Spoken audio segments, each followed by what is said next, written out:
Ассалаумағалейкум, құрметті әріптестер. Бүгінгі бас қосуымыздың себебі осы Аманат партиясының Ақтау қалалық мәслихатындағы сайлауалды бағдарламаның орындалысы туралы, сайлауалды бағдарламаны жүзеге асыру барысында туындаған мәселелер болса, ұсыныс пікірлер болса, солардың бәрін тыңдап, осы қалалық мәслихаттың фракциясының жұмысын пысықтау мақсатында жиналып отырмыз. Фракция жетекшісі Ақтау қалалық мәслихатындағы Найзабеков Тәжімұрат Толыбаевич мырза қазір қатысып отыр.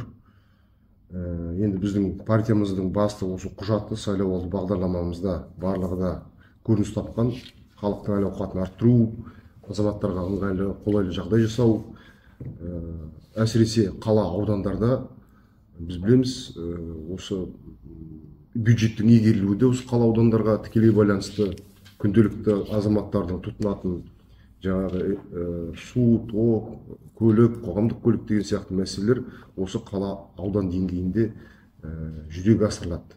Сондықтан қай жер болмасын, Қазақстанның қай өңірінде де осы қала аудандарға аса маңызды назар аударып отырады. Осыған байланысты біздер қалалық мәслихаттың фракция жұмысын тыңдайық, танысайық, талқылайық деген ниеттеміз. Енді фракция жетекшісіне сөз кезегін берейік. Тәжімұрат мырза, өзіңіз фракцияның жұмысы туралы баяндап берсеңіз.